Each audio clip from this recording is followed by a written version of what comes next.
it's now being recorded. So Kent's Cavern is Torquay Way.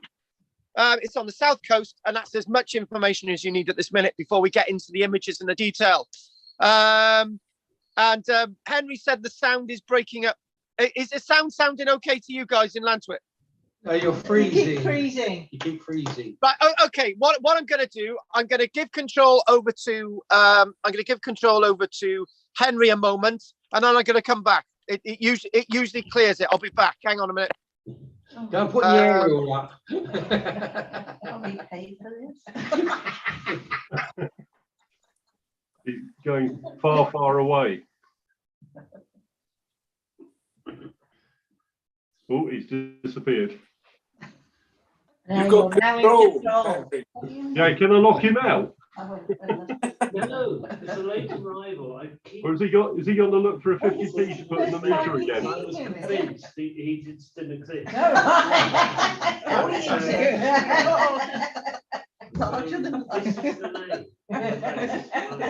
It's Margaret says. Could be the fact that he's medium whisker though. They never appear in human form. Oh, yeah. Very rarely. Yeah. Like, you know.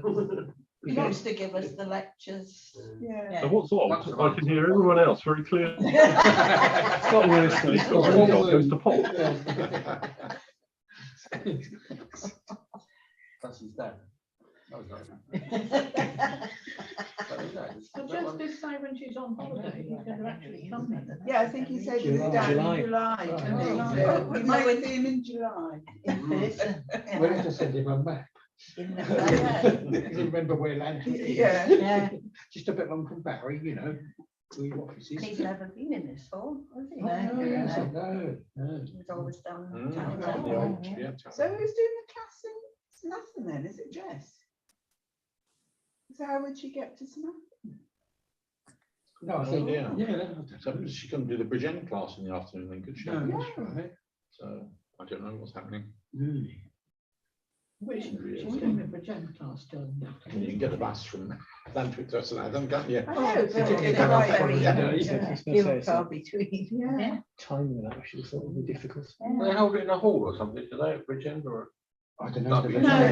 these days. They've moved because they have the library in the hall, in the church hall, so I don't know what's happened about that. Oh, right. I've never been to There's some pub somewhere. Yeah, I think they've got a function. I think Jess said they were function room with the pubs. Yeah. Because I went to the church hall a few times. Yeah. He was dropped there. Yeah. In the days when I was busier, I couldn't always go on a Thursday morning. Yeah. I'd go in up to the station. It was so convenient. That's a good thing. I mean, photo, you know, you can sort of look stupid. I do. Real things like kids doing photos. It's one of the very lovely looking outstation dog. This guy, next police dog, was now pet dog.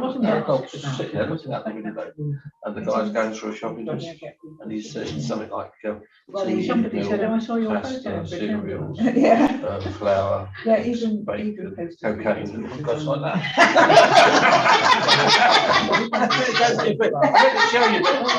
They don't stay on the thing very long, you know. Just look at it, it's only plain okay. Obviously knows the word. Supposed to send a blind Police dog living opposite us, and he was kept as a pet. Yeah. And you could go over and play with him, but you didn't pretend to hit his owner. Oh no. Yeah. Yeah, you shouldn't now. They introduced something a couple of years ago. He was a where big, hairy, if you were floppy floppy leg. legs, Some German Shepherds have got longer. Yeah, he was longer. you're Lovely supposed big to. dogs. But again, the poor buggers, they got a bad reputation. didn't they? Yeah. Like the bull terriers. I mean, Yeah. years ago, they used to reckon about the safest dog you give kids is bull terrier. But now, because of the association of that, people won't touch it. I was working with social services. I had to place a lady, her husband died, and she had to find a home for her. And they had this terrier dog. It took me longer to place the dog than to place her.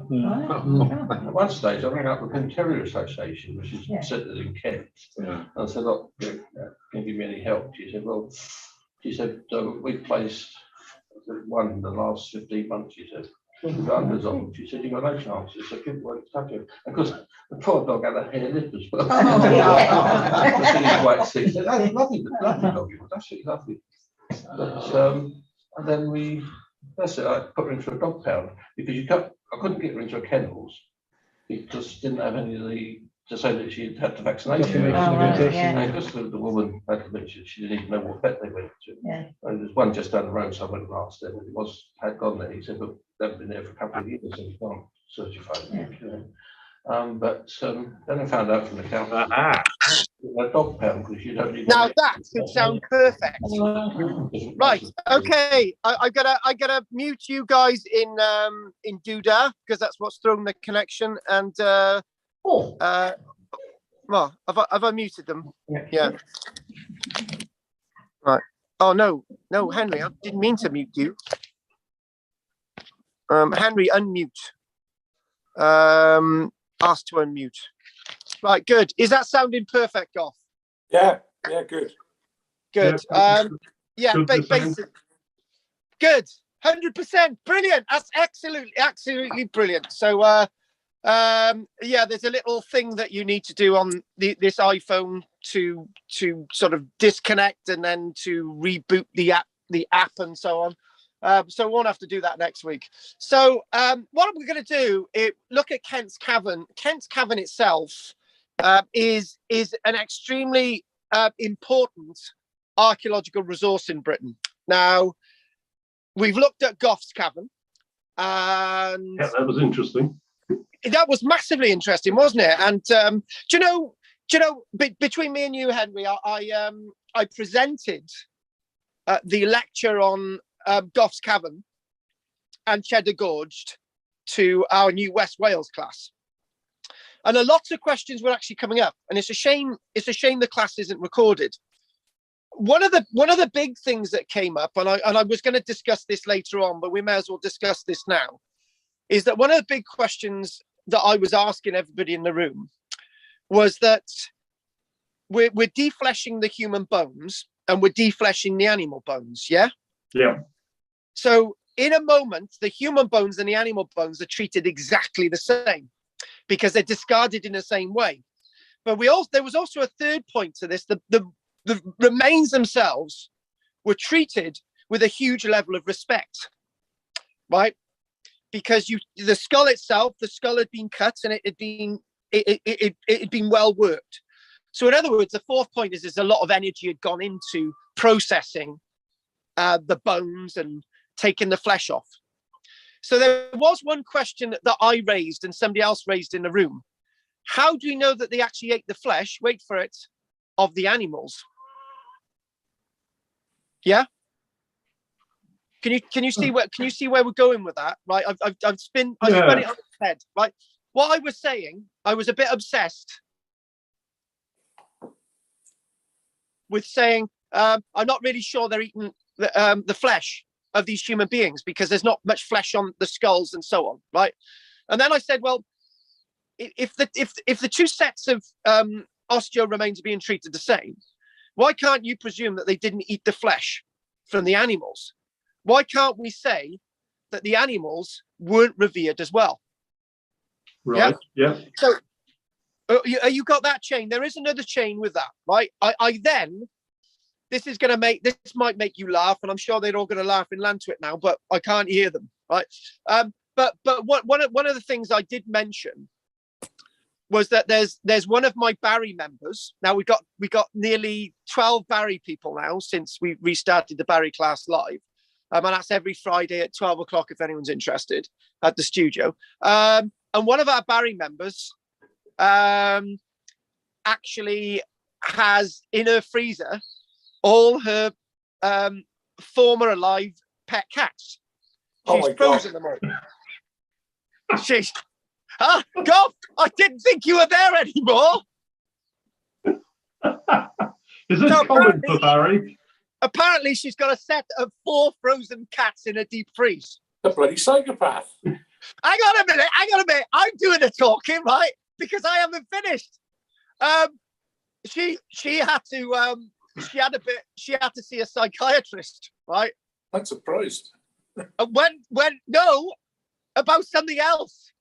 And when she saw the psychiatrist and she said, "Oh, actually, I've got these cats frozen in the freezer," the strange reaction for the psychiatrist was, "I'm going to take you off drugs." So anyway, that's not the point. Everybody in my room in West Wales that was listening to this, and there was one or two people looking at me thinking, "This is, how do people in Barry do this?" And I said, "I'm a Barry person," and he goes, "Oh, that's fine." And then another woman in the room, she spoke up and she said, "Oh, that's not unusual at all. My grandmother used to take her cats to a taxidermist, and she had a display of 10 of her cats stuffed on the wall." Right? I'm not making this up. I can't make this up. This is just so bizarre. She had a collection of 10 cats on the wall, right? And then somebody else in the room, because I got 12 people in my West Wales class, and after a month, which is great. And one of the others said in the room, "Well, but then we came into this discussion about the fact that we always presume that when we see bones that have been defleshed in every single context, that we actually ate that meat." Yeah. And the point is, we're talking about 14,700 years ago, when it is fairly cold. However, the evidence does not tell us conclusively that people did actually eat the flesh of the animal bones and the human bones in connection with these cave systems in Britain. I know what Kathy's thinking, and I know what she's going to say. She's going to say that's absolutely ridiculous. You know, that there's this perfect flesh out there that people can eat. Why aren't they eating it? So why aren't you eating your cats? Why aren't you eating your rabbits? Why aren't you eating these other animals? Why are you just stuffing them, putting them on the wall? So that was a really, really good point. So what do you think about all that, Henry? Come back on. I am here. My end is breaking up, unfortunately. I think it's so windy here. I think the internet's gone loopy. But Right. Ashes, you're worried me now about going to Barry. I wonder if I should visit anymore. I don't think you should. I don't think you should. And Henry, if you wanted me to, I could phone off the other line like we did last week if you are breaking up. But Goff and everybody else seems to be okay. I think I've had no other messages come up. So Yeah, I'll just shut my video, and it seems to be stable then. yeah, okay. Well, if there's any problems, Henry, right? Phone me off the 07437. That number, the one ending 402. If you phone me off that, then you can come back in and you can listen to it that way. Okay. Okay. Like we did last. I'll leave it down to you. So I'll wait for that call. Right. So what we're going to do, we are going to go properly into Kent's Cavern now, and I'm just going to give you that sort of that story. Now, the archaeological story of Kent's Cavern is fascinating. People have been venturing into Kent's Cavern for a very, very long time. In fact, Kent's Cavern has been investigated for nearly 200 years, and what we find is that the evidence is very, very powerful. Kent's Cavern, we've got the remains dating back. We've got these remains dating back to at least 20,000, 30,000, 40,000 years ago. We've got this wonderful evidence at Kent's Cavern, very similar to Goff's Cave, very similar to stuff that we found on the Gower. And what we do find is that scientific recording, much better than the remains that were found on the Gower. The one problem is that when we were looking at the Gower is that we saw the forgery that was associated with Pavlan Cave and the mixing of the artifacts to prove Reverend Buckland's theories. So that's clear. We can see that lots of mistakes were made with Colonel Wood's work on the Gower in the late 1840s to the 1860s. We can see all the mistakes made there. When we look at, for example, Goff's Cave, Cheddar Gorge that we looked at last week, the evidence was being treated really, really well from there. And in a parallel, the research associated with Kent's Cavern has been going fairly consistently as well for over 200 years.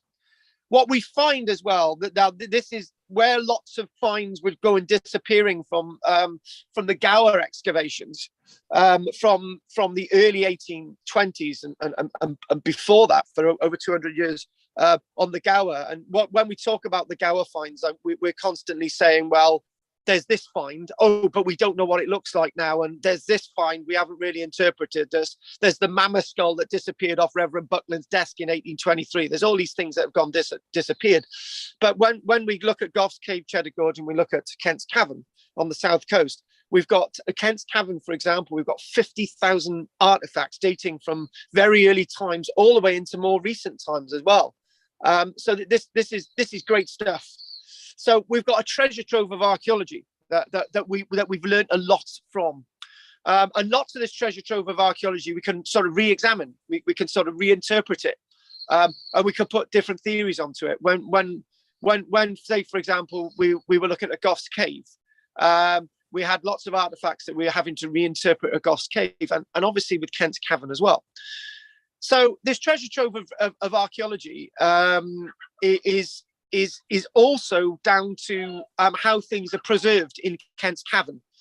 For example, the calcite creating a layer on the artifacts, preserving them, the bones in particular, which are thousands of years old. So the calcite creating patina layers on the artifacts. You've got the stalactites and the stalagmites. Obviously, the stalagmites up, stalactites down. So the stalagmites on the ground are preserving lots of the layers of the archaeology. And also, in relatively, the stalactites coming down from the side of the walls as well.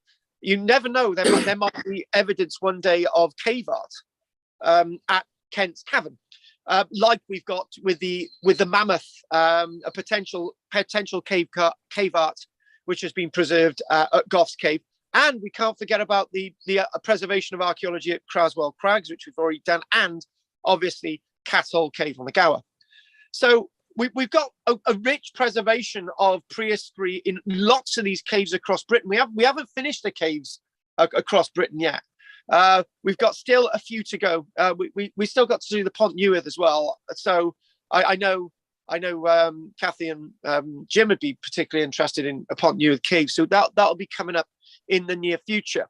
So one thing that I keep repeating when we're thinking about these cave systems is that we find a rich treasure trove of archaeology in these cave systems, but out on the open plains, those open plains that have been scoured and moved and altered and changed through various glacial, water, wind, ice, rain, actions of the sun and all the rest of it, all that's been relatively removed from outside the caves. So that thing that I had a discussion with at the beginning about how the treatment of bones may have been, which has been put forward by me in regards to Goff's Cave and the skulls and all the rest of it. The big question is, did they actually eat the flesh? And they may not have eaten them. They may have not have eaten the flesh inside the caves, but we don't. Obviously, they ate the flesh out on the plains as they were hunting animals and all the rest of it. Otherwise, they wouldn't be with us today. They did eat animal flesh. That's what I'm saying. They weren't vegetarian, but this is the point I'd like to make. We don't really know what was going on within that larger landscape, within that rich Paleolithic period that goes on for hundreds of thousands of years, way into our past. We think we've got a Paleolithic past in Britain going back nearly 1 million years or even more. So one thing that we do find is that dating evidence in regards to lots of this dating evidence. You don't get the little voles that you can help date layers and changes within the environment when we look at Boxgrove inside caves. What you do have is one interesting thing with stalagmites is that they like to form in warmer periods, right? So when stalagmites form within warmer periods within the past, and there's archaeology potentially there, the stalagmites are going to preserve it in that protective coating. So by examining the stalagmites, you can work out different changes in regards to the environment within these cave networks. One thing that we do know about cave networks, even though stalagmites might be forming more in warmer periods, temperatures within caves remain the same, roughly between 11.5 to 12 degrees C all the time. So no matter how cold it is outside, what you do find is that temperatures are the same, always the same, 11.5. So if it's minus 20 degrees C outside, it's going to be 11.5 inside. If it's going to be 30 degrees outside, it's going to be 11.5 inside these caves. So this is typical of this cave archaeology. So what we do see is every generation, there's a song there by Mike and the Mechanics, blames the one before. Stop me. Right. Okay. So within these layers, within this sort of vast glacial, interglacial period within the current ice age, because it might surprise some of you to hear that we're still in an ice age with a Holocene warm period of this ice age period. So which started 12,000 years ago, just a reminder of that. But what you do, you get constant cold warm periods outside the cave, and somehow there's evidence of that inside the cave with whatever we're finding, and we've just mentioned how stalagmites are forming. So what we do find is that stalagmites themselves are perfect vehicles for protection, and also what are also perfect vehicles for protection are the cave environment itself. Because 2 points, and I'm going to contradict myself, warning, 2 points.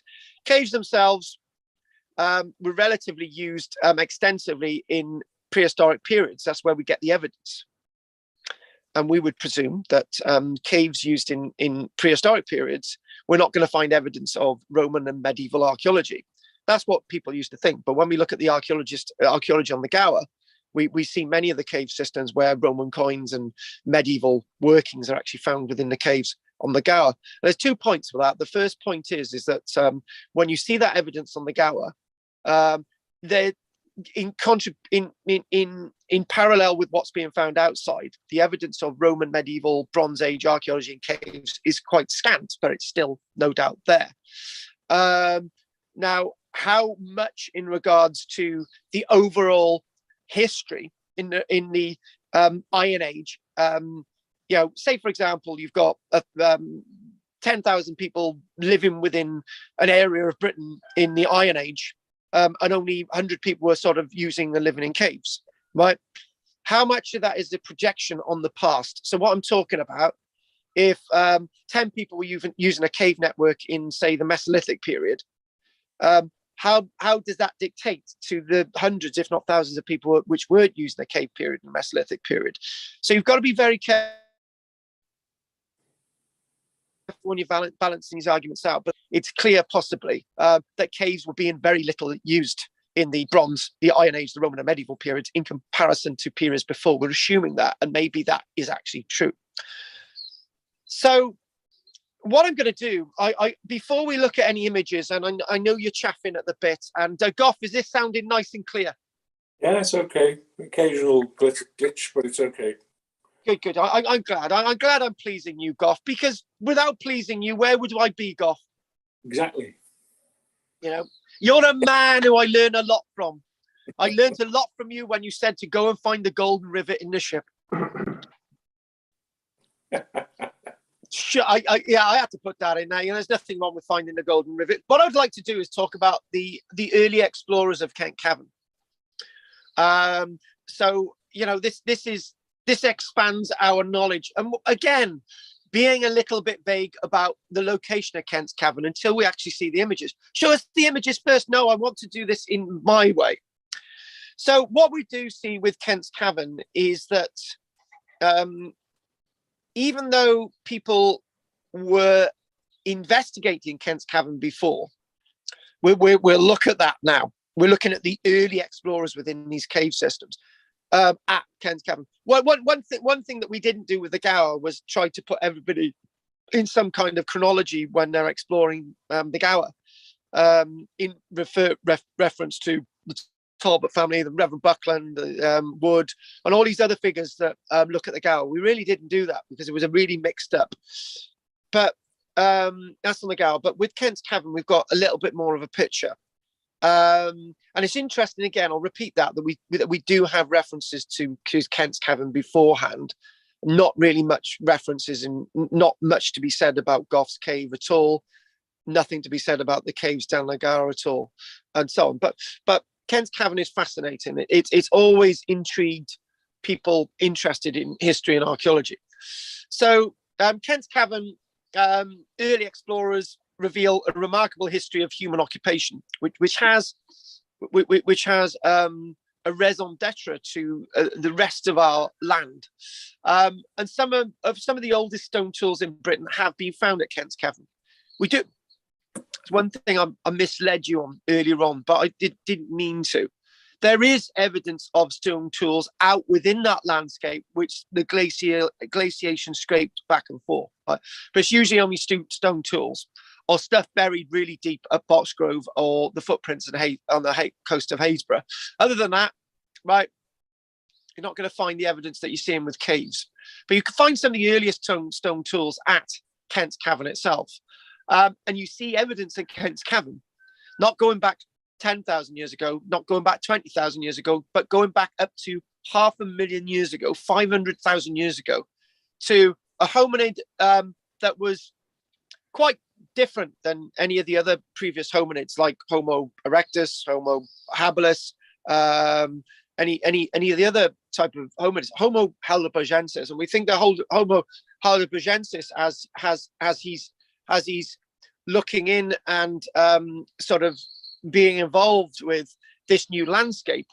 Heidelbergensis is believed to be the missing link between most of the hominids that do walk the earth after 500,000 years ago, like Denisovians, like Florenzians, like Homo sapien Neanderthals, like Homo sapiens and Homo sapiens sapiens, all these different hominids. So it's interesting that we've got evidence of this Homo heidelbergensis within Kent Cavern. We've got other stone tools throughout the period. We've got a dearth of evidence. It goes through the annals. It's like reading a book, different evolutions of tools. And people use terms like Levosian technique and Mosterian technique and all the rest. I don't do that. What I do is like to just say the development of tools, because it makes it sort of a lot more easier. So what we see is the development of tools going all the way through into the sense of Neanderthal technology. And oh yeah, there was a lecture I gave last night, and I think Stephen thanked me for mentioning this. The lecture I gave last night, we did rope technology through the ages, and that's my Wednesday evening class at 6 o'clock. One thing I mentioned was that I mentioned that Itzels were the first creatures on the planet to use rope 50,000 years ago. So that's another first for Neanderthals. So this is why I always say Neanderthals never really became extinct. They just sort of interbred with us. So we've got evidence of Neanderthal technology within Kent's Cavern. And what we see is that there's a remarkable jawbone found, which seemingly is the oldest jawbone found in Britain. We've got teeth, we've got Neanderthal teeth, we've got other hominid teeth found in Britain, other bones, the tibia of Boxgrove, which is 800,000 years old. But what we do find in 1927, got a jawbone found in Kent's Cavern, which is very, very old, folks, which is very old. Over thousands of years, Kent's Cavern has become a natural treasure chest, as we've said, waiting for anybody to explore. Do you know what I'm going to say is something absolute crazy? But we like craziness.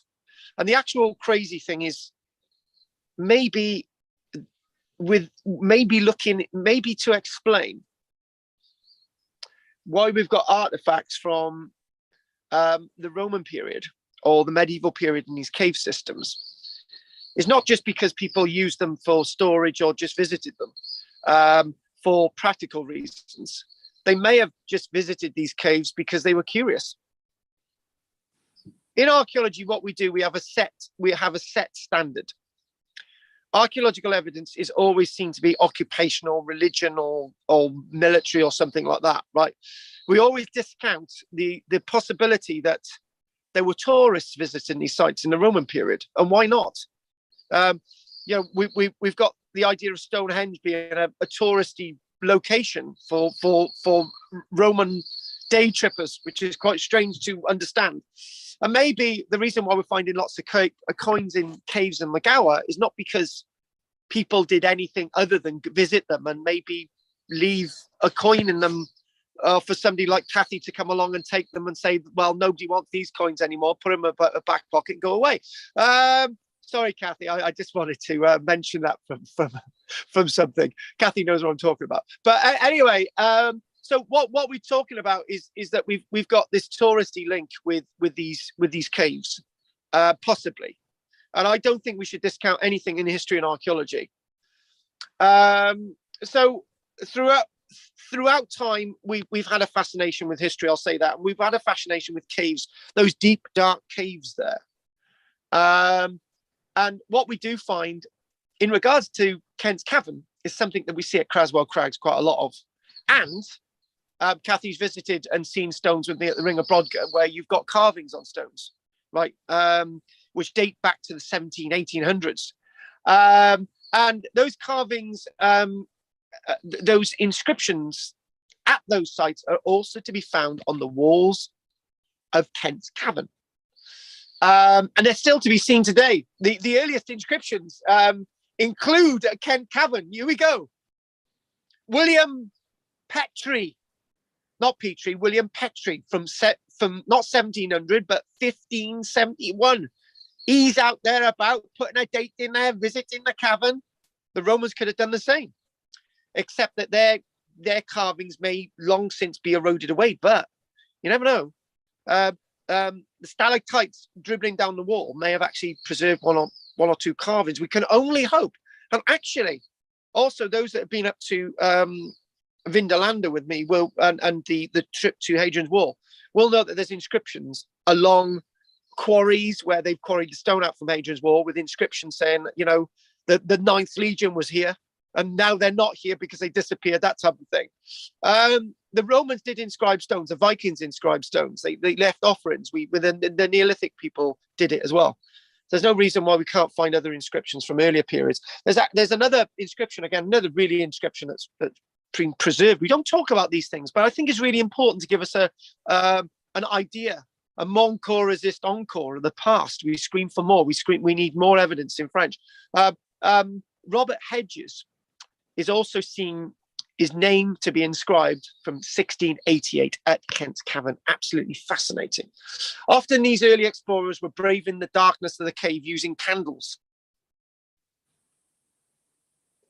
Being there. There's also some other thing as well that I'm going to chuck in here, which is again a bit of postulating a little bit. We'll do that in a moment. So they're entering these cave systems. Description with a limited source of light, crawling over boulder-strewn chambers, entering chamber from chamber. Now, these boulder-strewn chambers would have been the boulder-strewn chambers that had collapsed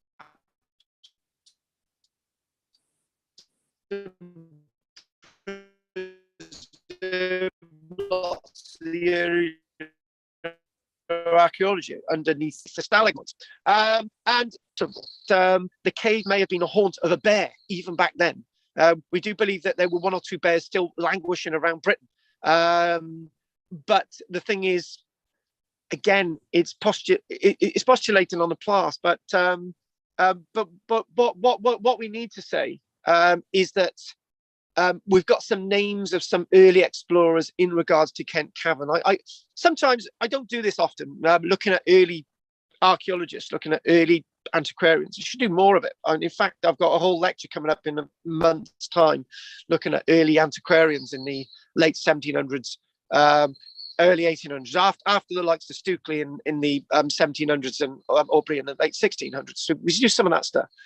There's a chap by the name of Thomas Northmore.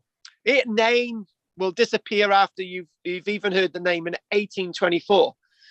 He headed into Kent's Cavern searching for underground temples, an underground world. And he believed that maybe Kent's Cavern may have been the site of followers of Mithrasism, the religion of Mithras, because in the later part of the Roman world, in the 300s and the 400s, going into about 410, 420, that type of date, the religion of Mithras went underground. So the religion of Mithras is an underground religion, but it definitely went underground after that point because it was illegal. So when you think about it, you think, well, Mithrasism, a cult which originated in Rome, may have been something that may have been which was going on in Kent's Cavern. This is what this Northmore thought. He really thought that. And if anyone's ever been to we're going to get this right, High Wycombe and the Hellfire Club. I got it remembered. There you go. That was like the Hellfire Club. We're just interrupting a moment there, Carl. Kathy says you're wrong on Mithras originating in Rome. Well, it originated in the Middle East, but it was a religion that overtook the pantheon of gods in ancient Rome. Yes, you are right, Kathy, but it did originate in the Middle East. Some say in Turkey, but Kathy, you are right. But obviously it was a religion brought over by the Roman soldiers. I'm okay with that. I'm okay with that correction. But now it's all gone quiet again.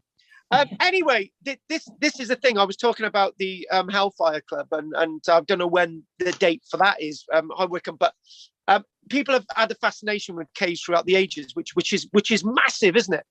So this Thomas Northmore went there searching for evidence of this very ancient religion. And the religion was perceived to be especially popular with Roman soldiers. And interestingly enough, what Northmore found was not those links and associations with the Roman world. He found links and associations with a far greater, far older world than he could ever have imagined. He knew when he was entering this cave network, as many pioneers were to think the same, like Wood, like these great pioneers later in the 1800s that were inspired by the likes of Charles Darwin to sort of question everything, and it's not about Bishop Ussher and the Bible defining when the Earth was created in 4,004 years ago. Thomas Northmore saw more, and what he saw was the remains of animal bones in Kent's Cavern. He found proper remains of animal bones, and he actually found the remains of bear as well. We mentioned bear earlier on. Bear bones, and a species that you will have never have come across, and a species that no one had ever come across. Buckland, yes, 1822, 2 years earlier, but Buckland was a clown by all accounts. This guy was very much interested in what was in the cave. Hyena bones being found in a cave, massively important. Northmore, who would lead another well-known Kent's Cavern excavator into another cave. There was a load of caves at Kent's Cavern. It's not just singular, the plural. There's loads of caves to be explored. It's just Kent's Cavern. That's its name. So what we do see is that there's a religious chap. Religious chaps are always, when we look at Reverend Buckland as well. This religious chap, his name is Father John McKerney, and basically McKerney developed an interest in archaeology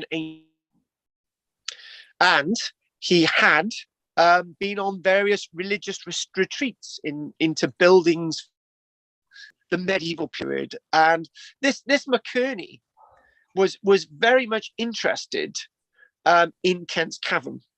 He had visited a chapel very nearby to Kent's Cavern, dating to the 1200s, and he thought, right, I'm going to have a little look at Kent's Cavern. And he began to explore the caves, plural, and uncovered bones of animals that his predecessor had been intrigued by. Northmore, stop. We're going to stop a moment. That's another point that I made on Monday night when I was teaching down here. I made the point that we don't really look at animal bones enough. Over the years, yes, I do mention animal bones, but primarily, if Kathy sat down and Kathy's been to probably 1,000 of my lectures, it seems that way.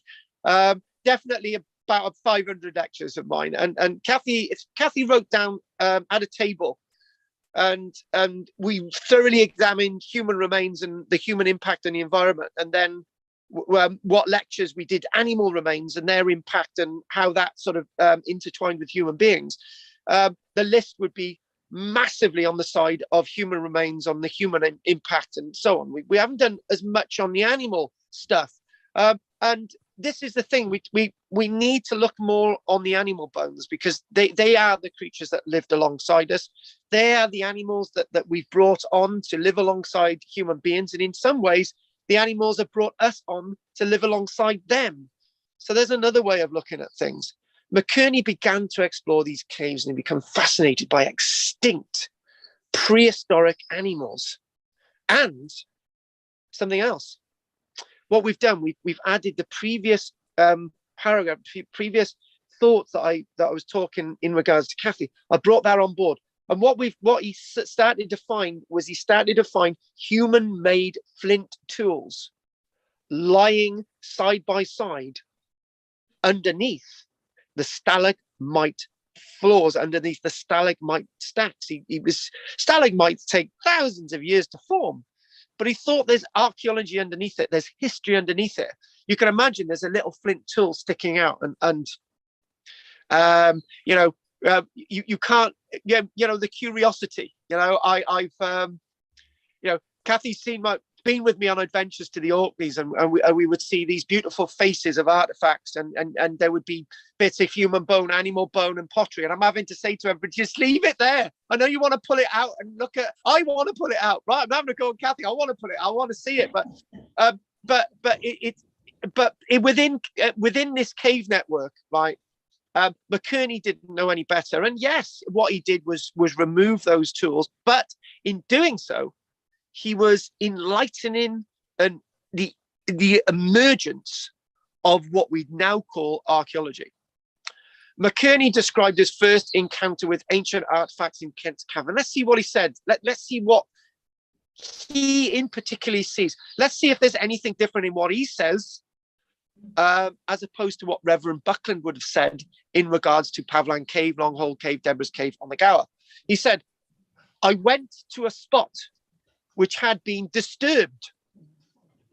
On rumbling it over, the lustre of enamel, he's talking about the calcite and the stalagmites, revealed the first fossil teeth I had ever seen.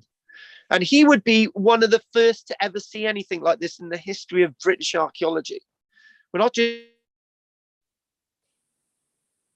talking about Kent's Cavern, we're talking about over. As I laid my hands on them, relics of extinct races, I shrank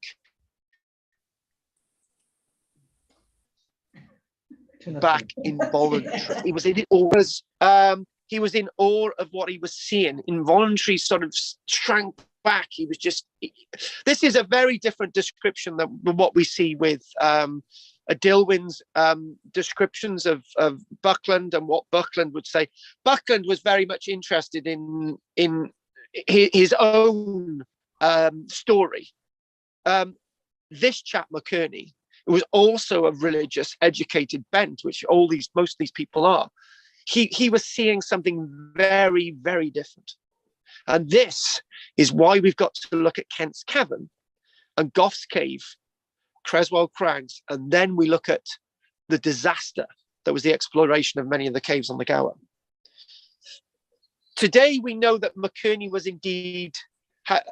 McKerney had indeed not only discovered animal remains, but he had actually discovered human remains. So the human remains that he was finding at Kent's Cavern were by far some of the earliest human remains. Forget what Buckland had found on the Gower. This was some of the earliest remains ever found in the history of archaeology in Britain. And so this is what he was finding. What he was finding, if he really examined this, if he took it a little bit further, look this guy up, McKerney, Kent's Cavern, look him up, but look him up a little bit further away from what you can get on the internet, right? And McKerney was, before those changes were made to the ideal, not the idea, the ideal of biblical chronology. So McKerney was up against, you can imagine, McKerney saying we've got these things that are thousands of years old. No, they're not. They can't be. They don't fit in with what the Bible tells us, was what Bishop Usher told us in the 1600s. Don't fit in with it, right? So then the reason why I want to do this about images, I wanted you to see, I wanted you to experience, I wanted you to think. William Pengelly, which is definitely a Cornish sounding name. But of course, Kent Cavern is not in Cornwall. It's next door. William Pengelly was inspired by McKerney's work. The Victorian cavern excavation carried out between 1865 and 1880 was William Pengelly's work. He was excavating.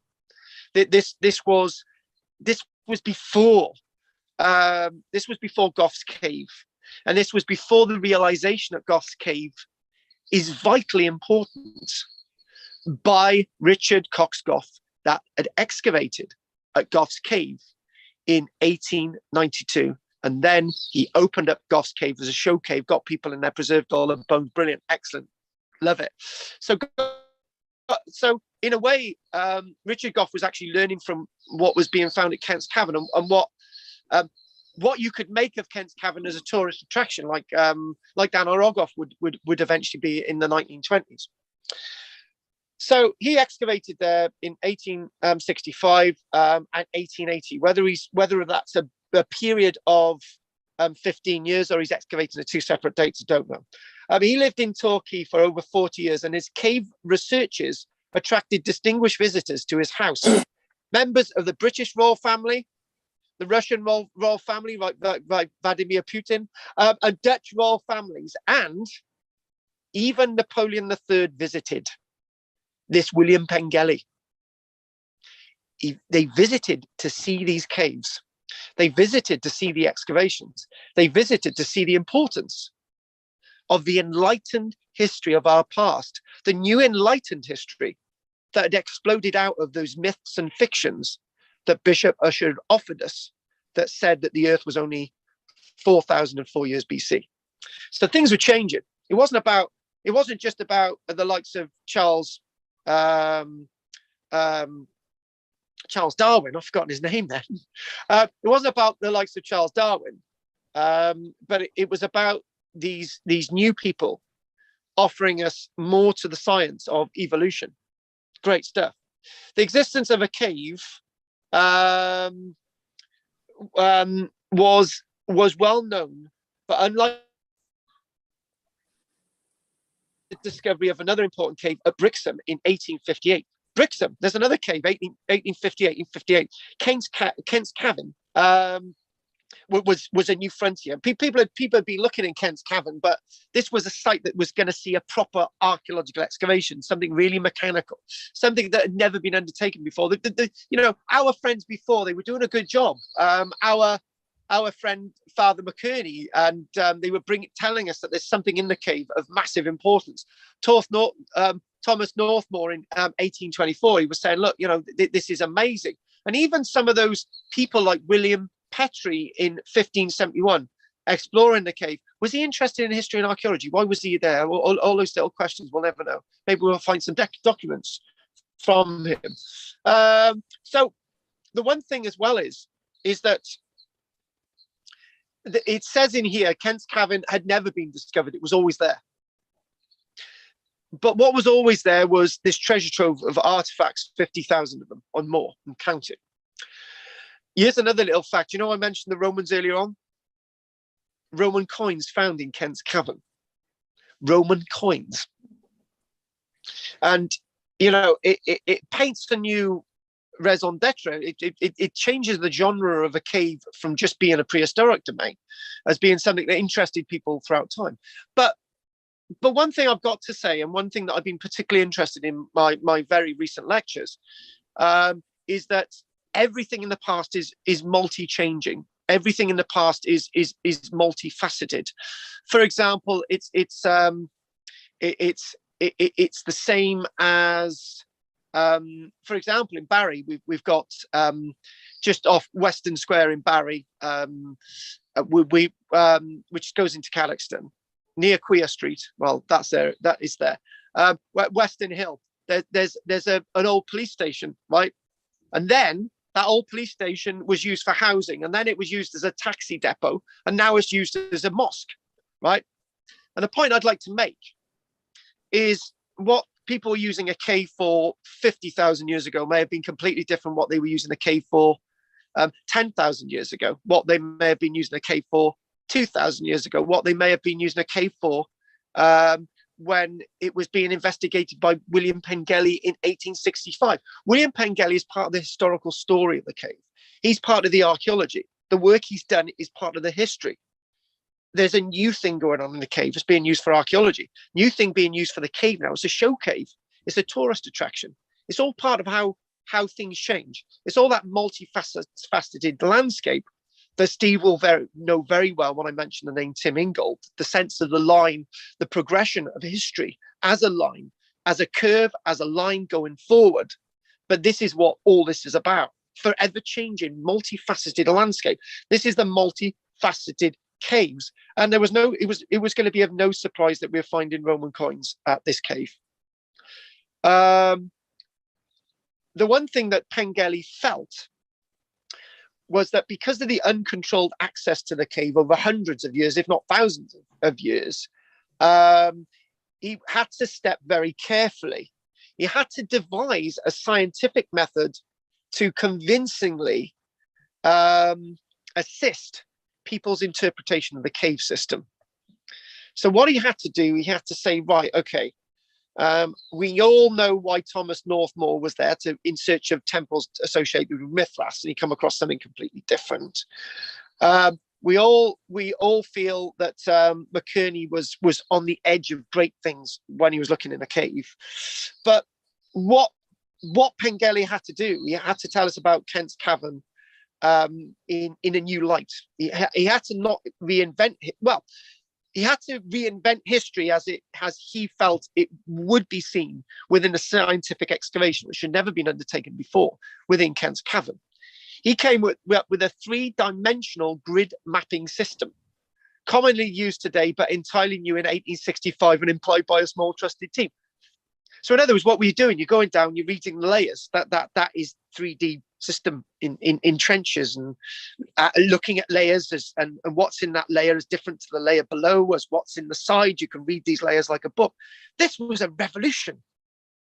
This was something that was not available to Wood when he was excavating the caves on the Gower in the late 1840s, 1850s, 1860s. This was not available when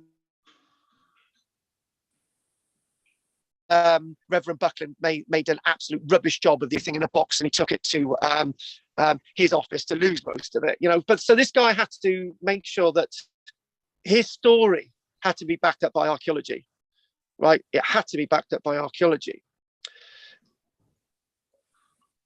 So Pengelly had been excavating at a cave in Brixham. Again, that cave, which would be, I think we might actually do the Brixham cave excavation in the found man-made flint tools. It was here that Pengelly's quest for proving human antiquity began. So in other words, what had happened before? What Pengelly was up against? He was up against Reverend Buckland's Diluvian flood, which was still something that people would refer to 40 years after it had been published. And what Pengelly had to say was that there's a lot more to human history than just a few layers spread out over a few thousand years. This, through all his work, would be the most important and largest excavation yet, undertaken by an archaeologist, and this was Pengelly.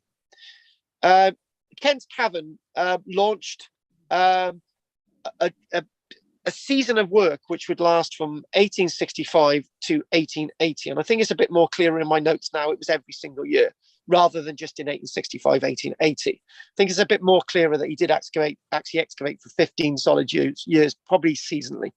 And the excavation laid the founding stone for modern archaeological work today. But Pengelly we don't hear about. We don't hear about this figure. I've never mentioned him before, ever.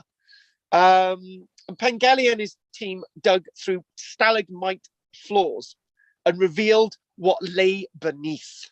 So what he was doing, he was taking the work of McKerney earlier, and McKerney had removed some of the stalagmites, and he found some tools. So he thought, what we need to do, we need to step carefully, but what we need to do is see a stalagmite as a layer. We need to see stalagmites as stratigraphy. We need to see stalagmites as something preserving and curing the past of being contaminated by other people visiting that cave. He knew that under those stalagmites, nobody had ever been. Nobody had ever been underneath those stalagmites, which is key to his interpretation and understanding in archaeology. So revealing those tools of ancient man with bones of ancient man and the bones of extinct animals, again, those extinct animals, he already knew about those extinct animals. He already knew about the flint tools. What we've got to do, we've got to chuck it all together. We've got to read it all together. That flint tool has a relationship with that animal bone, as the animal bone has a relationship to the human bone, and how all these different things went together within the same layer underneath a sealed layer. You got one thing I am going to do next week is terminus postquem and terminus antequem, the limits of when something occurred, began and ended. Stalagmites are very good at offering us that. Pengelly meticulously recorded every object found. Do you know what? You can understand that I don't like Reverend Buckland at all. One that he's English, and one that he was excavating our caves in Wales and taking all our artifacts. Did I say one he was English? I generally do like English people because practically all of you are English. So there you go. Kathy's English. Oh God, and we got a Frenchman with us, Henry. Anyway, I gotta get myself out of this hole. Pengelly did get himself out of a hole, and what Pengelly was finding was that he didn't know back then, but the evidence he was finding dated back 500,000 years, which would be well beyond anything Bishop Ussher was saying. Can I just mention one thing? When we did this class, Pengelly was beyond the Bishop Ussher period, but as Reverend Buckland completely believed the antediluvian flood and all these other things and everything that was written in the Bible, he had to fit his chronology into the Bible. This is Reverend Buckland in 1822, 1823, diluvian flood, when his publication comes out. So as people were questioning the Bible, but still remaining religious. Charles Darwin is said to be still a devout religious man, even though he's.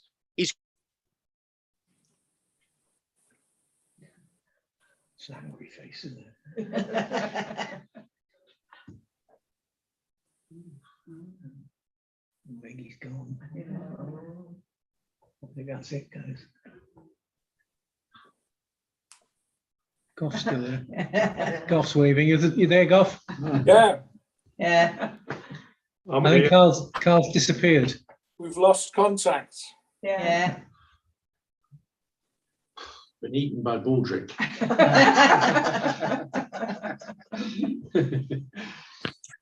I seem to lose connection there. Right. Because yeah, I lost my connection. I do apologize. So is this all sounding still clear? Right, good. Excellent. We will have a break after this as well, right? I'm that antiquarian from 1850. I believe in the Bible still, right? I believe that God created everything. 404 BC, I believe it. I'm there.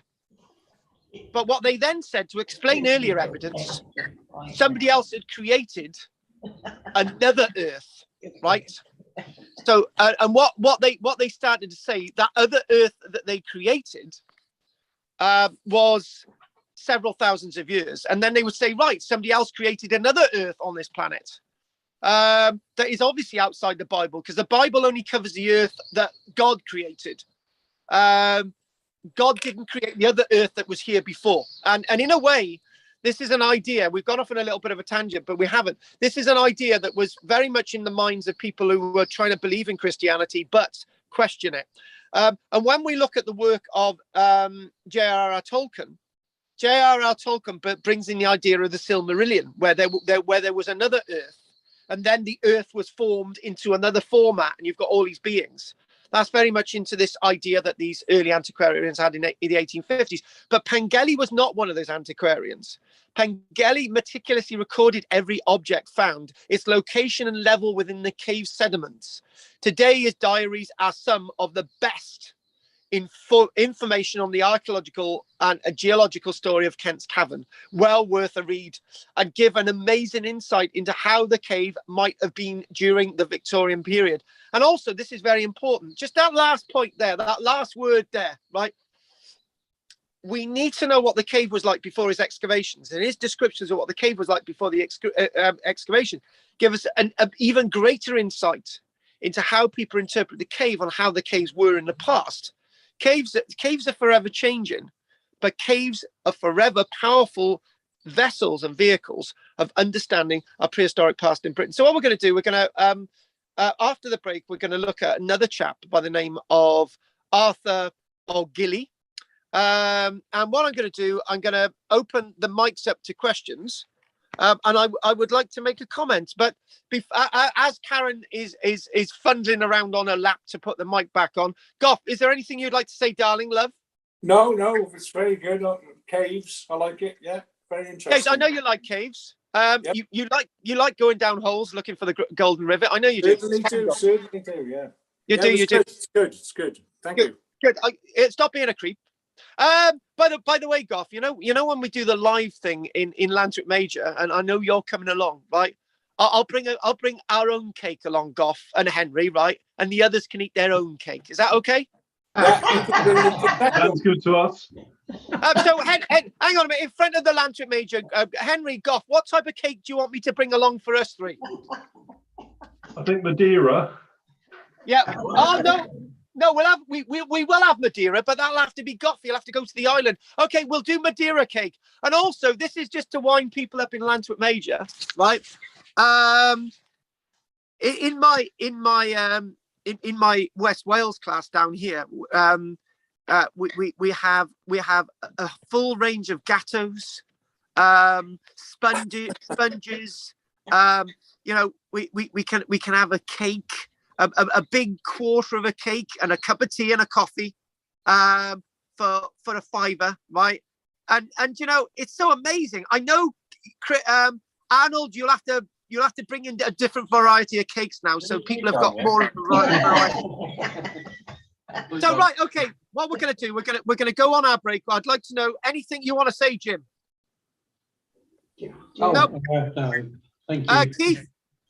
No. Chris? No, thank you. No, I forgot to say Chris.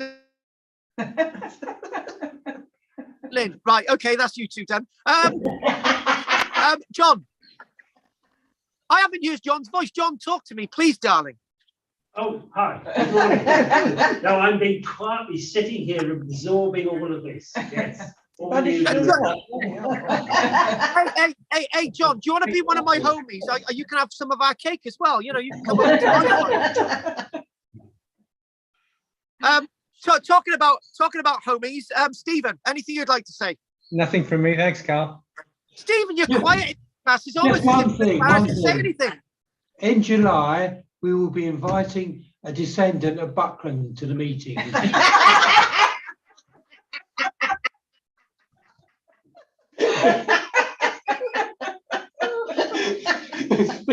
Yeah, well, I tell you what. So, here we go. Arnold and Karen, anything you want to say?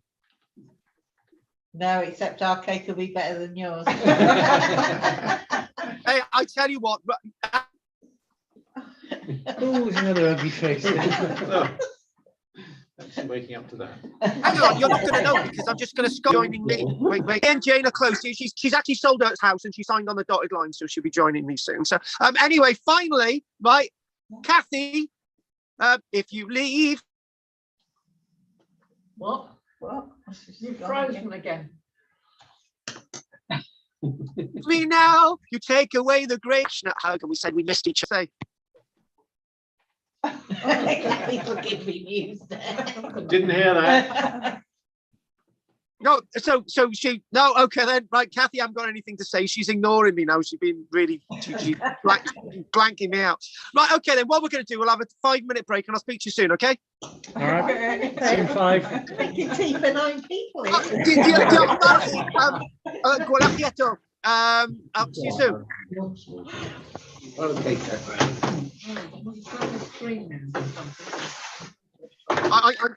I'm going to leave them on to discuss things.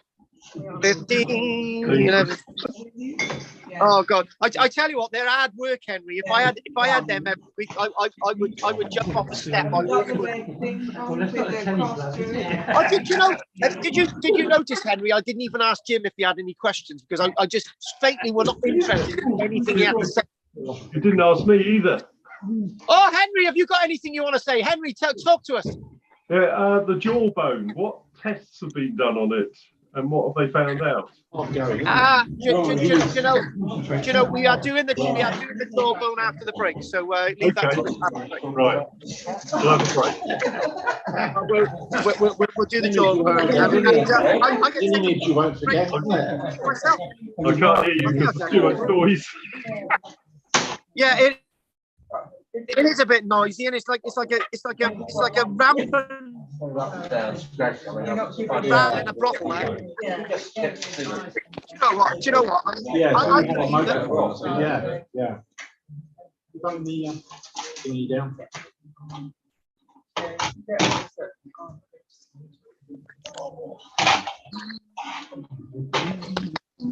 La la la la la la la la la la la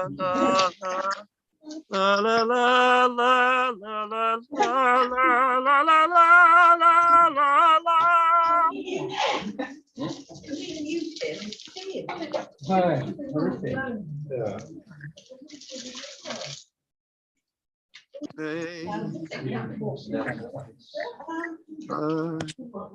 Dreaming of. Did you hear that then? She said, can you mute him? It's terrible. Do you know, it's just like, I'm going to take this so personally, I am. It's just like, I don't believe it. Right, okay, I've got to do that, and I'm going to go with that, and we're going to do. These are. Yeah. I don't think so. No crumbs, are there? No, that's true. I wonder if Jim will ever be human.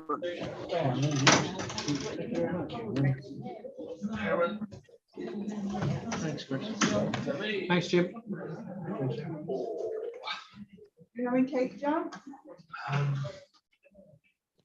It's Tiger Road. Yes. Sorry, it wasn't really a question. It was a statement. You will have cake. That's right. Yeah. Thanks, Jim. The question is, who baked this cake? Did Jim bake it? A small bit. I'll share. Oh, cut it. Hello, cut it. You've got to have A taster. It doesn't take long, though, does it? No, but I'm past it. All right. Cheers, Jim. Yeah, cheers.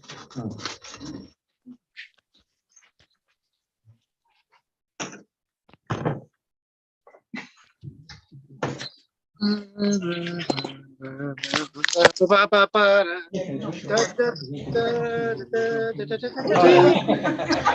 idea. I'm trying to think of that. Medal. You can find a mock-up of a mammoth's head.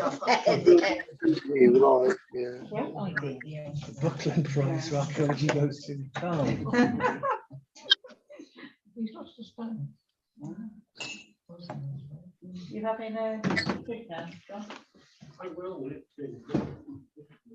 None. This is a bunch of coins I've auctioned recently. This goes on the table explosives box. Make sure On top of the what? a box of explosives. Supposed to check that it's level. All right. It was 18. Yeah, late 1800s, yeah, yeah. So Nobel Prize, was involved in explosives stuff. Invented nitroglycerin and things like that. yeah. But why did it have to be kept level? I suppose stable, I suppose. Ooh, that's a question. Yeah. No, it's all right. Okay, thanks. Oh, I think it's come up vertical. I think it's quite down, I think. Well, what's the handle for? Well, it's good, it's the box. But then it's not level. Oh, right. It tells you it's not level then. No, isn't it's it? not, it's down, yeah. Oh, okay. So Oh, like that. I see, yeah. It's fully working. Does it leak then? Nitroglycerin, would it like Is that leak what out it if does? it When wasn't it gets level? old, it Yeah. starts to Yeah. seep. Then it gets very dangerous, yeah. But it's like that old 50s nitric, is it now? Nitrite filters. And it's You very can feel it careful old already, filters, Jim. because they could bust. So they get very combustible, wouldn't they? Yeah, yeah. And that's why in the film, in the museum that holds all the film archives, they had to sort of digitize all the collections there, so they can put their stuff away safely, so they wouldn't explode, catch fire. Yes, yes, yes. Silver nitrate. Oh, that's right, yes. Would have kept those. Yeah, it would. All right. I just wanted to. Well, I cut another quarter off and left it, and I thought, oh. I want to Well, get you the cut taste. another quarter off and left it, and then actually managed to save the last quarter for later on. More of that, more you want. I don't quite understand his no sugar in it, can't they? Yeah. It does make you. Sugar is definitely addictive because when I was on a diet, I cut out puddings and biscuits and things. And after a while, I didn't want them, I didn't miss them. But as soon as I started eating them again, Yeah, I find that lunchtime, I need a sugar boost. Keep going. Thanks, Yeah, Karen. it's very addictive.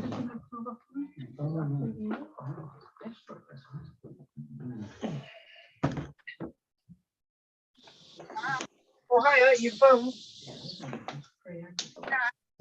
Yeah, go on.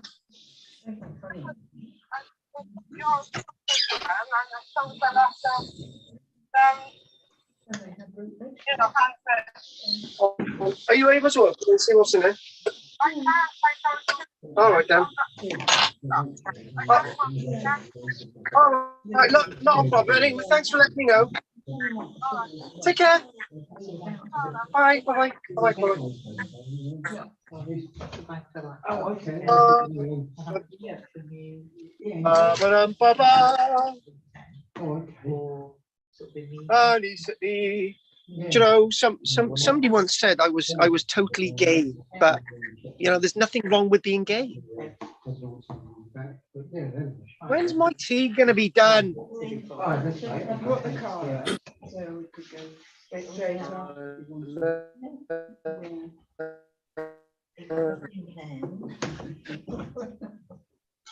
Absolutely inundated. Absolutely. Come on. I'm dreaming of. Oh, I was in the land of cup. All my dreams are not forgotten. Look away, look away, look away. But I wish I was in Dixie, hurrah, hurrah. In Dixieland, I make my stand to live and die. Dixie, look away. I wish I was in Dixie, look away, look away. I wish I was in Dixie.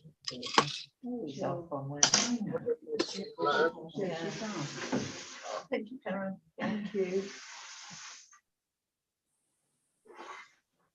Where I was born. Baldrick! Come on, baby! Baldrick! Come on, baby! Baldrick! Come on, baby! Yeah. Could you come take it? Yeah, that's right. Come on, didn't you? There you go, Baldrick. And you! Very now, isn't it? Eating all your food in it, Baldrick. And you! And you! There you go. He was halfway there anyway.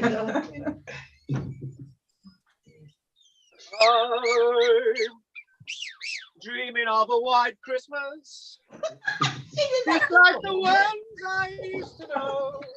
So one of the Tops glisten, listen, and cradling corpses rotting. Yeah. Cold winter nights.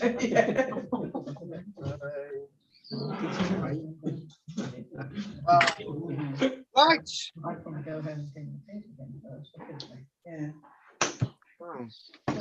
Oh, that's a bit of a bugger, isn't it? 12:03. Oh, that's not too bad. Right, okay, folks, let's crack on. Excellent. Apparently it's 12:03, so let's get on with it, folks. We're going to get straight down to the undies, right? And we're going to get on with it. Hang on a minute, I'm just going to try and work out where I am. Why can't I get back to the screen? No. Hang on.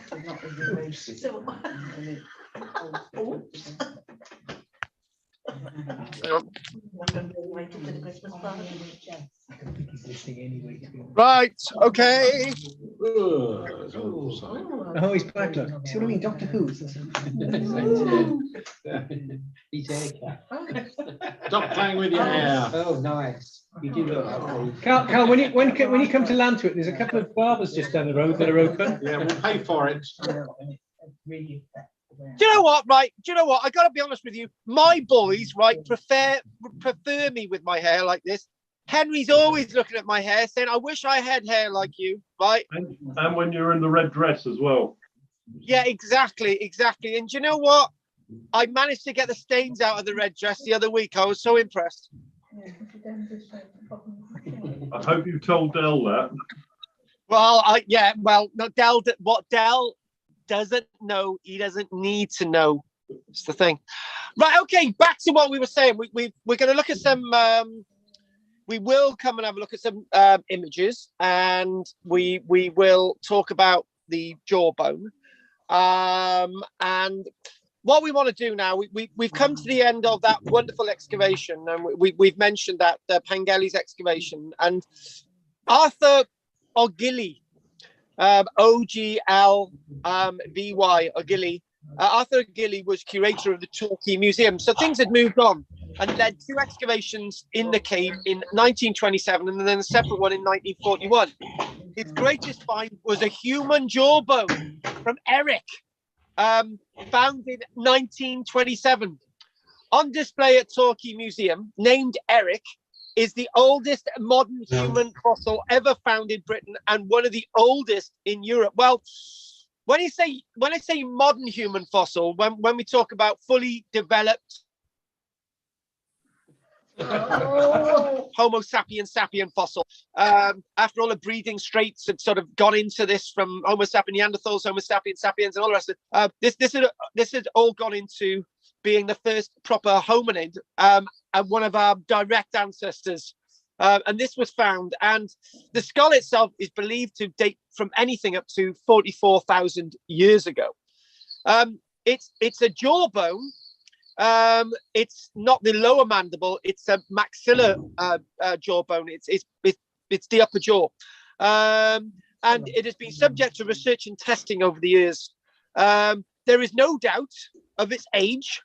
It's thought to be up to 44,000 years old, and definitely nothing younger than 38,000 years. And the interesting thing is that the evidence from the cave, before we go on to the images, tells us that Kent's Cavern was the haunt of both Neanderthal and Homo sapiens sapiens. So in other words, they may have actually lived together in the cave network, interbred, and obviously that coupling has brought things together in modern day hominids.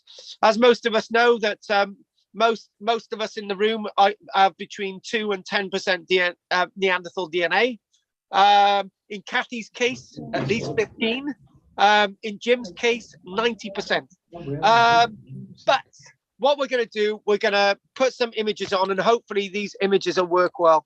Right.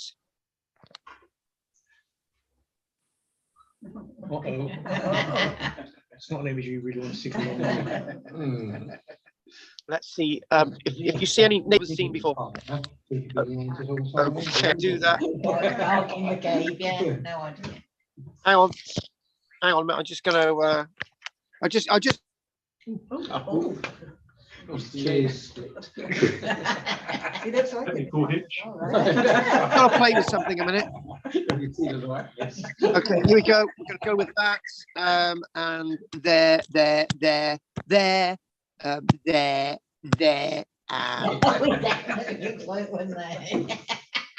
Oh. Horrible. Here we go. Right, so here we go. What do you mean it's horrible? What, you're seeing the location, yeah? Yeah. Yeah. Good. There it is. Good old Torbay, good old Kent's Cavern. Up there it is. And there's our Brixham site. So very, very close. Shut up. Thank you. Otherwise, I'm going to mute you again. What we've got is very early plans of the cave system, obviously assisting us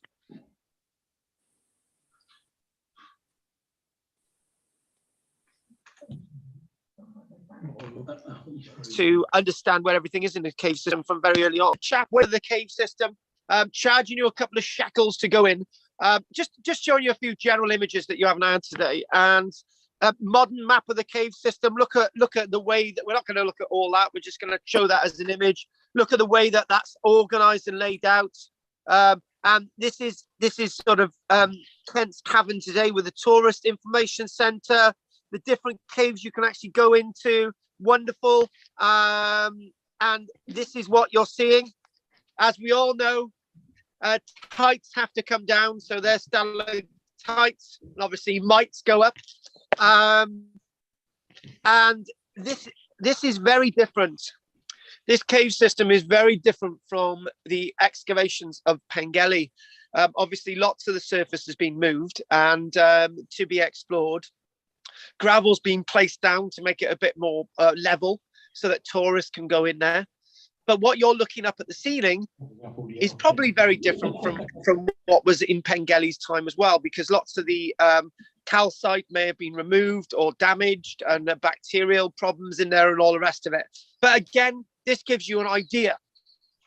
So what I want us to do now is I want us to have a little look at the jawbone, and then we've got a little bit more information. And let's crack on with the jawbone from my lovely notes in front of us. And there is, hang on, there's the jawbone. Oh, there you go. And you can imagine just quickly before we look at the jawbone, found in 1827.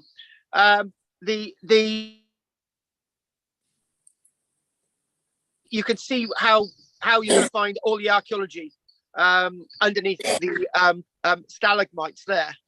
And this there's going to be a lot more archaeology under there, but obviously we can't excavate everything. There's the jawbone. So this is a maxilla bone, the upper part of the jaw. Found in Kent's Cavern. I would say everything in Kent's Cavern is exciting. It's a bit like you guys in Lantup Major. I love you all. You're all exciting except for Jim.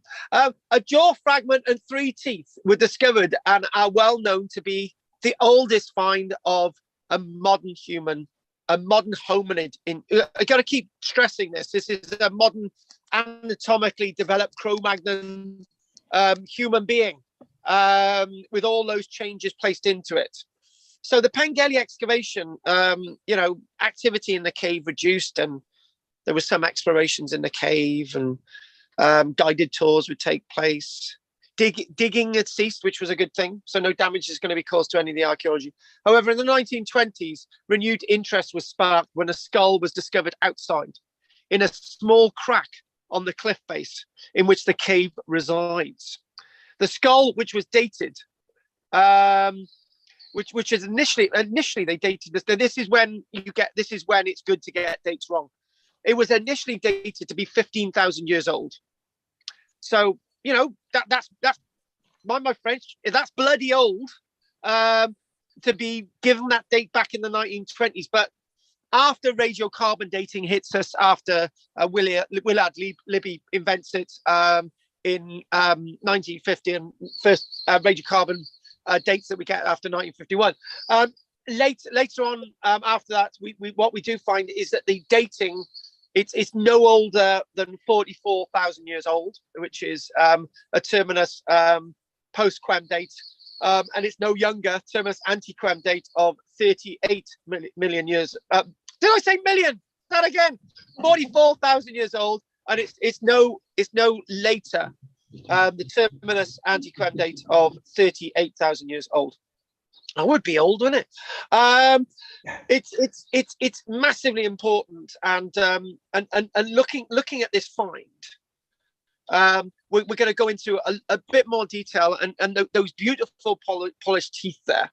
So I'm gonna look at my notes, and I'm going to see what we haven't covered, and what I would like to do, which I wasn't planning to do today.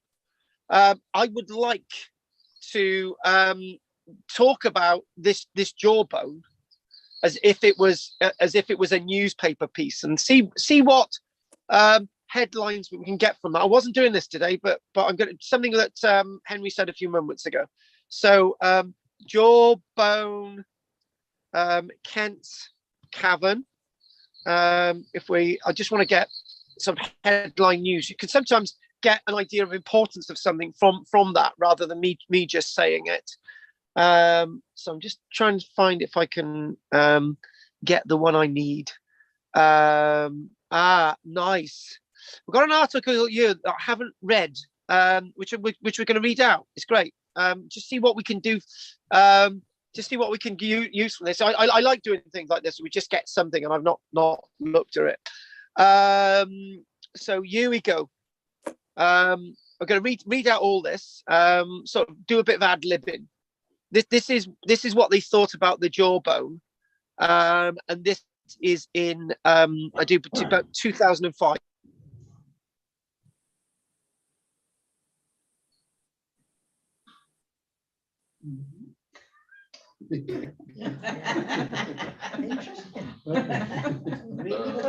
Could a piece of jawbone found at modern human to be unearthed? A new examination of the fragment in 2005, along with DNA analysis. What we've got is 3 teeth. And interesting enough, this is what's interesting. 1927, it was examined by Sir Arthur Keith, who was the same person who verified the Piltdown Man forgery. He was the leading anatomical specialist at the time, and he basically said he got that right in this instance. It has, by and large, been accepted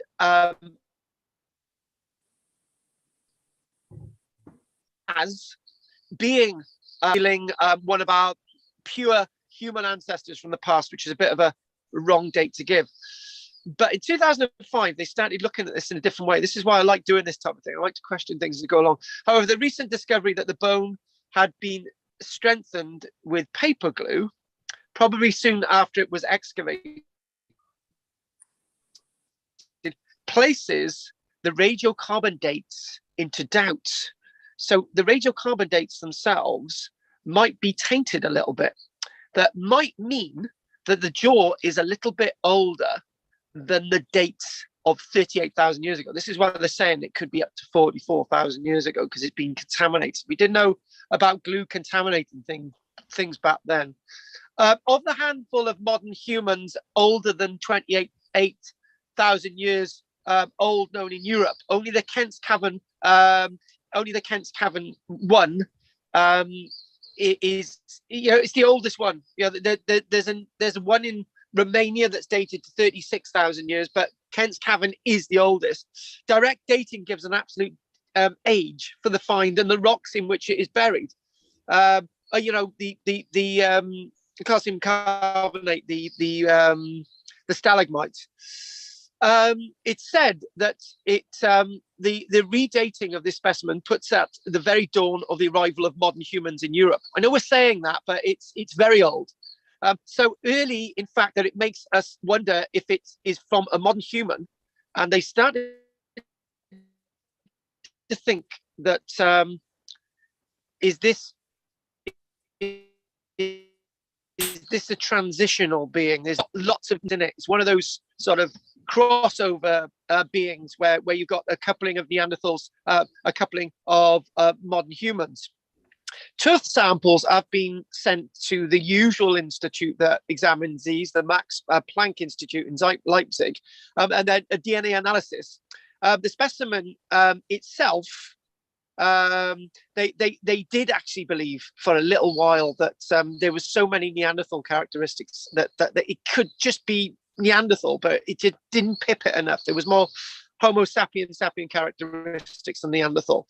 And people have been arguing about this one. It's great. So the pattern of bones, and we'll come to the end of this bit now, the pattern of bones and artifacts found at Kent's Cavern also provides clues to what was going on there. The cave is being used on a massive scale by human beings and hyenas. The question is, did hyenas use the cave at the same time as human beings? There are a huge number of gnawed bones and layers of coprolites. So the hyenas are being interrupted by humans coming in to spend the night and have a meal. I doubt they're really living in the cave. So basically, what you're doing, it's an indication that hyenas and human beings may have lived in the cave at the same time, or sort of they had shifts. Hyenas, it's our time now, and then whatever. So that's an interesting point. I wanted to mention that sometimes you get little nice snippets like that by reading an article, which we've done. So I'm gonna go over what we've got from Kent's Cavern. It's not only another thing that we've not really discussed. It's of massive geological interest as well, not just associated with archaeology, a massive geological interest. And it's a place of site of special scientific interest, a triple SI since 1952. And the whole thing is a scheduled ancient monument. So the caverns and passages were formed in the Pleistocene period. And the Pleistocene period is that period before the melting of the ice 12,000 years ago. So we're in the Holocene period. This is geological periods we're talking about. Pleistocene period is a Paleolithic period. It's the archaeological name Paleolithic, geological Pleistocene, all ending 12,000 years ago.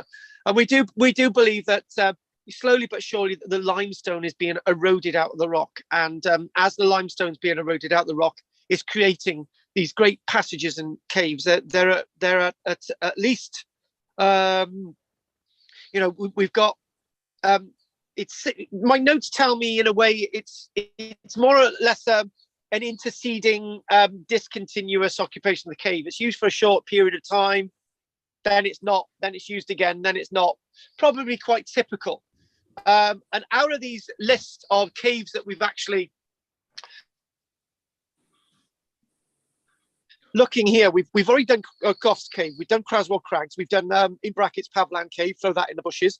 We've looked up the site of Boxgrove, Pakefield, Haysborough.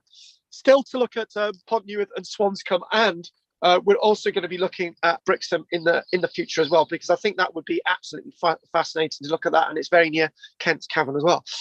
So this is a very important site. So the prehistoric maxilla bone fragment sort of adds more to the importance of the cave, and also I like that your Henry's using my words against me. He basically said, what about domestication of dogs in this cave network? What maybe well, actually I'm going to take this even bigger.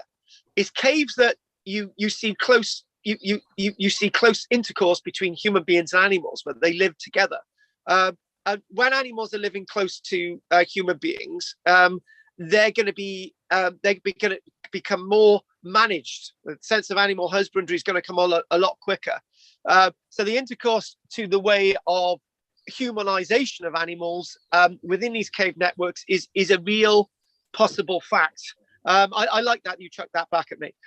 In 1989, what we do find is that the bone that this jawbone was found in, because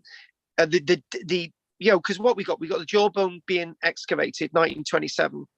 If it is from the strata that has been identified now, that strata itself doesn't date to 38,000 years ago. It dates to 41 to 44,000 years ago.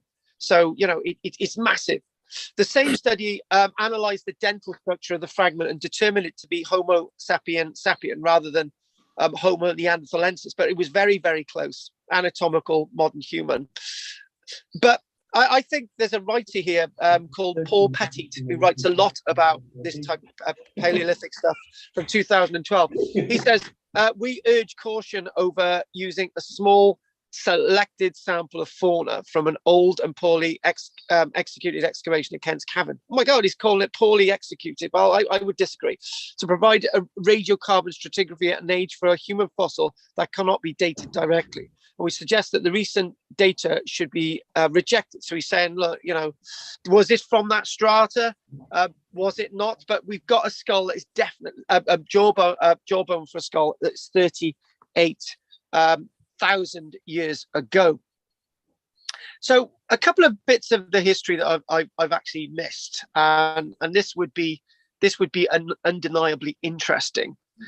In September 1845, gone back a bit, yeah, you go, but we are doing the past. In September 1845, the Torquay Natural History Society requested permission from Sir Lawrence Pulk to explore the caves to obtain fossil and artifacts for the planned Torquay Museum. So it was requiring artifacts for the museum. And obviously these excavations are being undertaken for in 1858, but we've also got excavations by Edward Vivian in 1846. And obviously what in those excavations, in the reports created from those excavations, you do find the words early humans have frequented the cave for a very, very long time. So this is always adding credence to the power of this cave that's got archaeology dating back 500,000 years.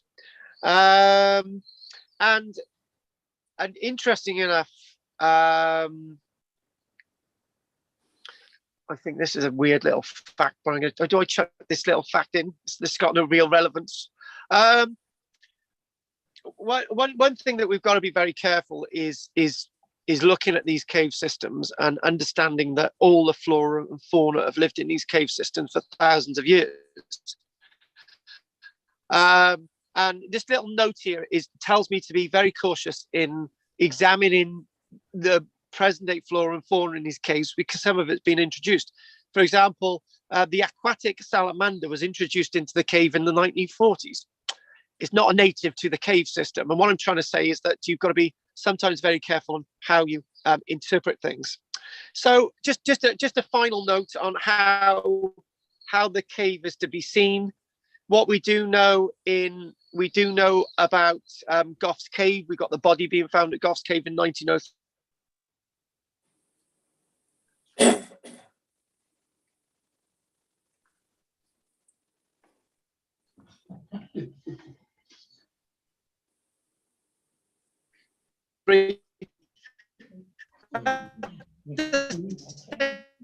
sometime in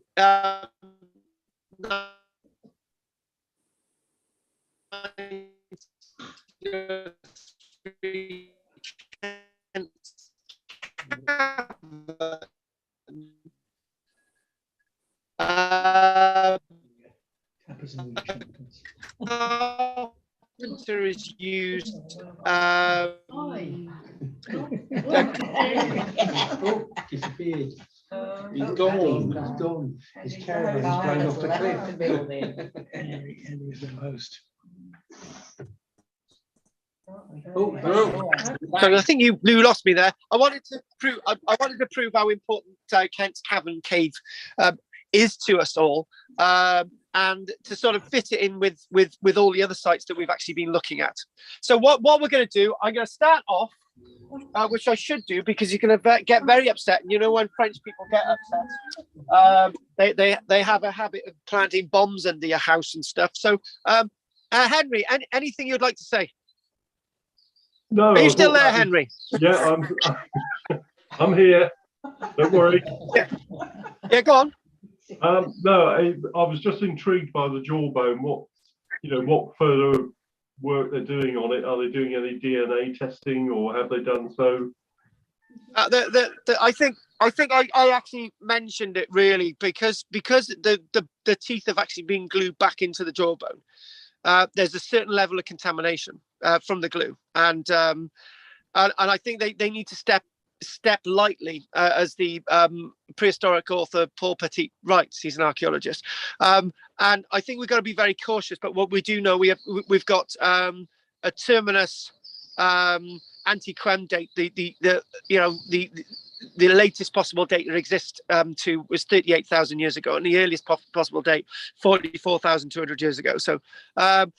So again, it's a really early piece of evidence, but there is one thing to be said, is most of this evidence that we do find is very scant and very limited. When we look at Pont Newydd Cave in a few weeks' time, what we do see is a load of teeth being found, lots of other evidence, and you're thinking, well, a lot is being made of this, and we'll come to that when we come to it in a few weeks. So anything else you want to say, Henry? Are you with me next week? That's very good. I did actually manage to hear 99% of you. And do you know what?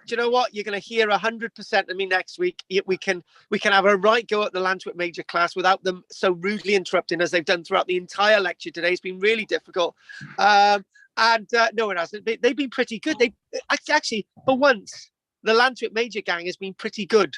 There's been no sexual innuendo at all this week, which is a bit of a shame. I wouldn't sleep with Jim if I anyway. So anyway, Henry, if you don't want to say anything else, I'll go over to Goff. Anything you want to say, Goff? No, I was very interested. It's so interesting, in fact, that I'm going to Brixham in May, and I'm going to go to the cave, to Cavern. It costs 15 quid. Oh my God! Look, you were on about going to York and how expensive it is in York. 15 quid is a bargain. It is. I'll let you know all about it. I'll pick up a brochure and I'll post it to you. Do you know what? That would. Do you know what? For that, Goff, when we have our little meeting outside, I will not only bring Madeira cake for you.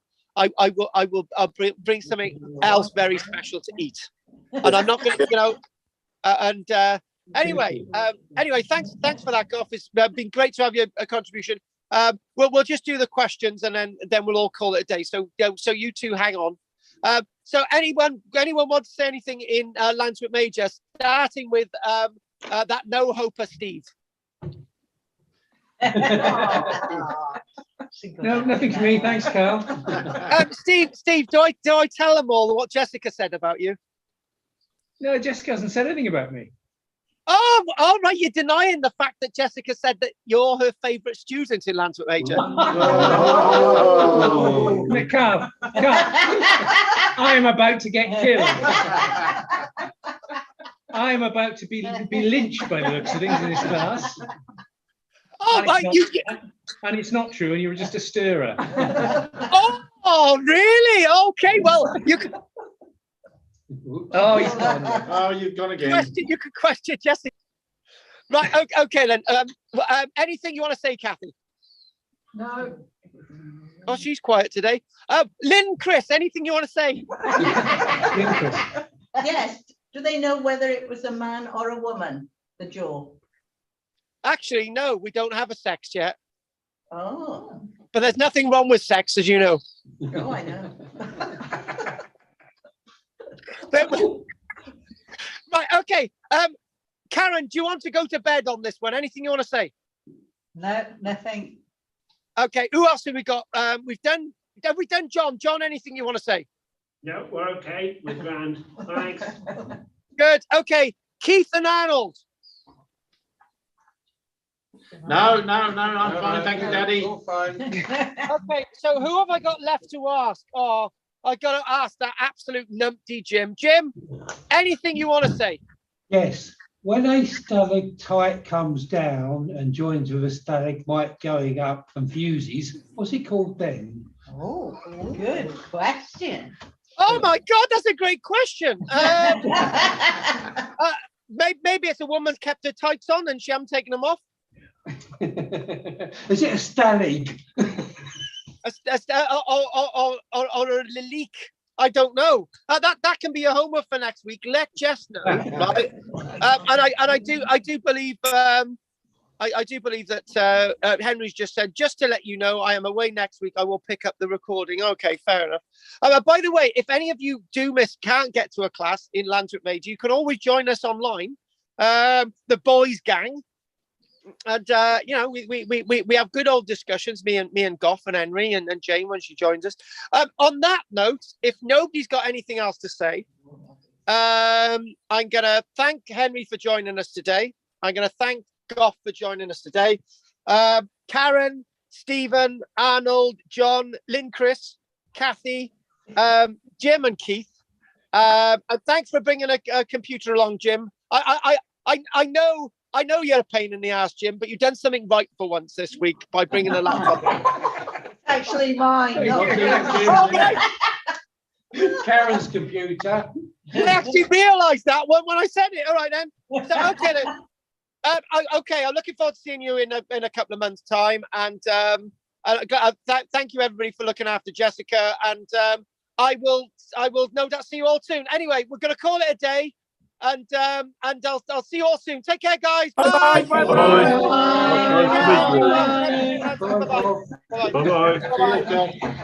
Take care, everybody. Oh, if you leave me now, I can sing to you. If you leave me now, we are. Karen, take it. What? Anyway, see you, Karen. We love you, really. Honestly, we do.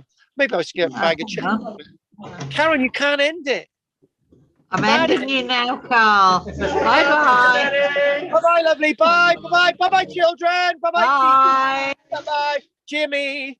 Anyway, thanks for liking and subscribing. You can always sign into these things. I don't know if anyone's been watching online today. Yeah, don't forget to join. Do with a few more people joining. That was a good recording with the old technology, new technology next week.